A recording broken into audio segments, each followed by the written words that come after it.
नमस्कार शेतकरी मित्रांनो,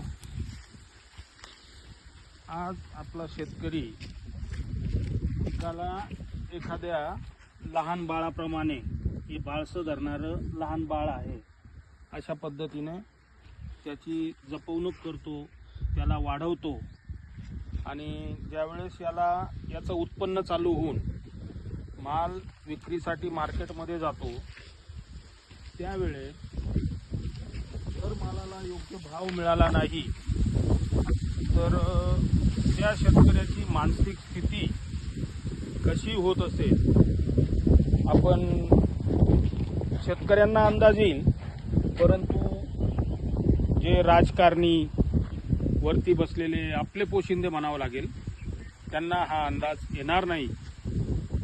हा एक विचार सर्व शेतकऱ्यांनी करायचा आहे आणि याच गोष्टींसाठी आपल्याला संघटित होणं गरजेचं आहे। नमस्कार।